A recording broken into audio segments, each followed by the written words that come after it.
Thank you so much.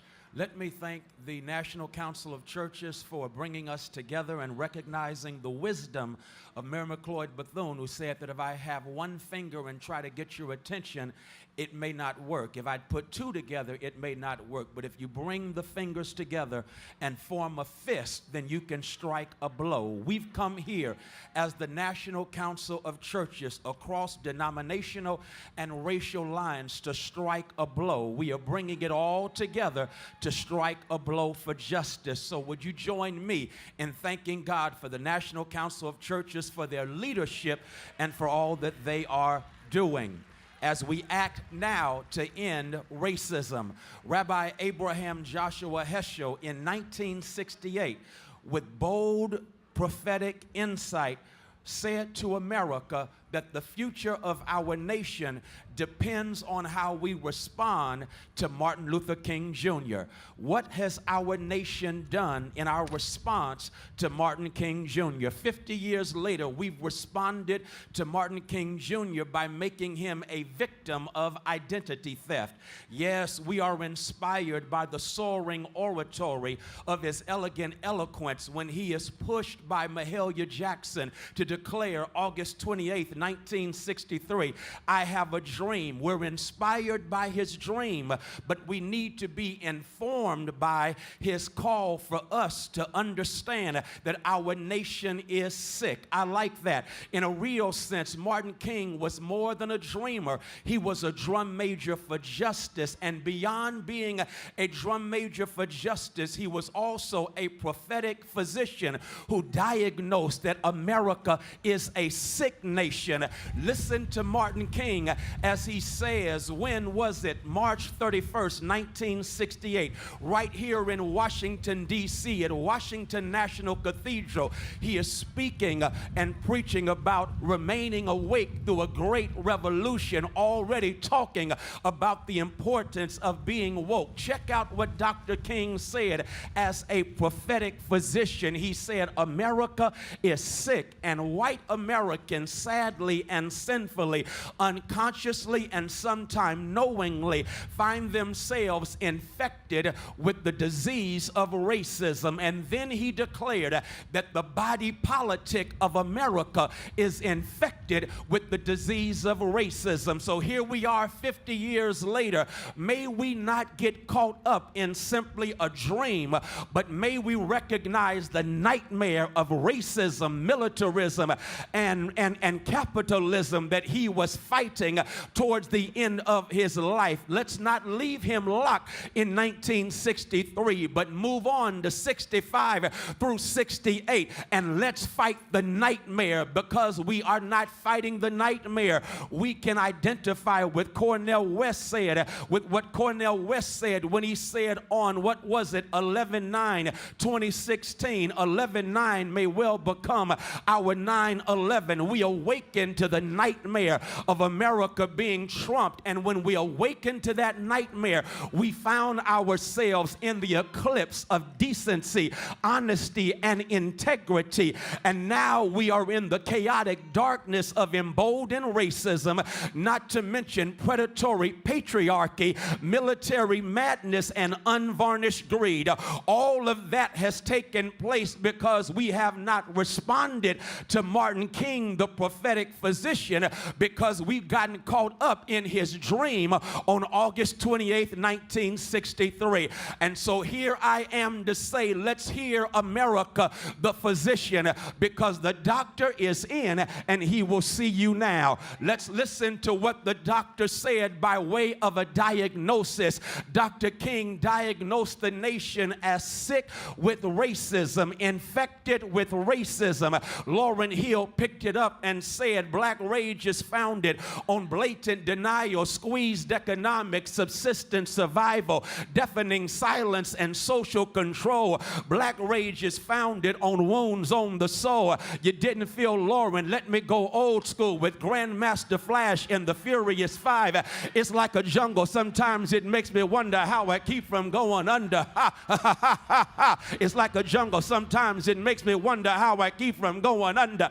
And then Grandmaster said, don't push me, because I'm close to the Y'all remember that, don't you? In a real sense, it's a reflection in rap about the lingering reality of racism. What is racism? Racism is assigning value based on skin color, and as a consequence, denying opportunity in the process. No wonder Eddie Glaude Jr. says America is infected not just with a wealth gap and an achievement gap, but a value gap. The value gap says that some are valued more than others. We must hear Dr. King, as Dr. King says, the nation's soul is sick. And because the soul is sick, in his last speech as president of the SCLC, he said America must be born again. That's what the doctor is saying. That's the diagnosis of the doctor. But beyond diagnosis, there is prescription. What did Dr. King prescribe? I'm glad you asked. When Dr. King was hit by a rock in Chicago as he was marching for open housing, Dr. King refused to stay in. As a matter of fact, he came out and said, I want all of America to see the wound of hate that I have just experienced. And maybe Dr. King is saying to us here in 2018 that we've got to expose the wounds that continue to linger, because the only way that we get healed is we've got to allow the wound to receive the air in order for the wound to get healed. But once we do that, the prescription also calls for us to disrupt in the name of justice and love what is unlike everything that contradicts justice.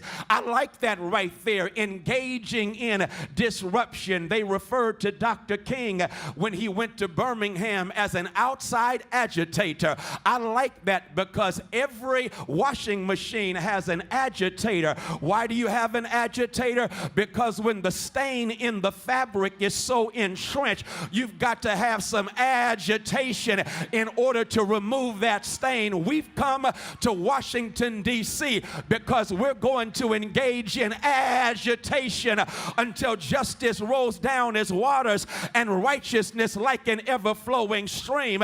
It's time to engage in agitation because we recognize we've got to restructure America. Don't forget, Dr. King at the end of his life was calling for America to be restructured. We were structured wrong.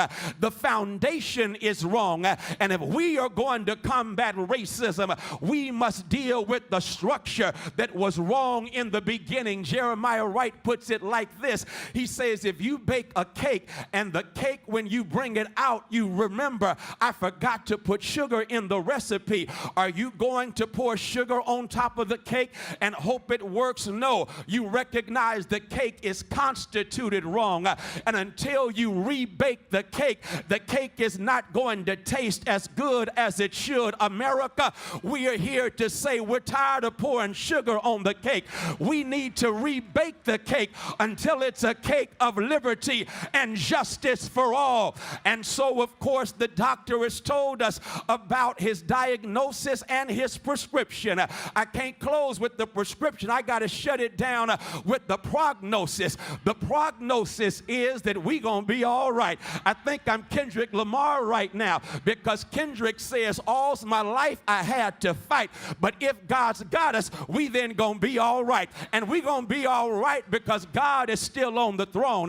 We're going to be all right because you shall reap what you sow. We're going to be all right because weeping may endure for a night, but joy is coming in the morning. We're going to be all right because all things work together for good to those that love God and are called according to God's purposes. But the only way we're going to be all right is to make sure when we leave here that we don't stop at a hallelujah at the speeches and the singing, but we move from hallelujah to do-ya-lujah. That's the only way that we're going to be all right. I'll give it to you like this. Zoran Kierkegaard talked about the mythical duck kingdom. There was the duck church that assembled for worship, and the duck choir sang the songs of Zion. Pastor Duck preached a great word.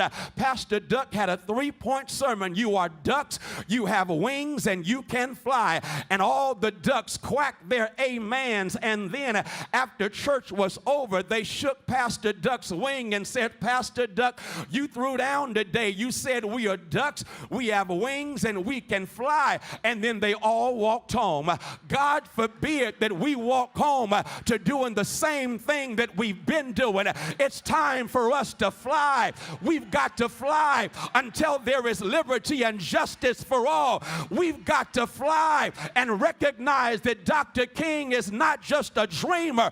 Dr. King is a physician who has given us the prescription and the prognosis. And the prognosis is we're going to be all right, but make sure that we fly.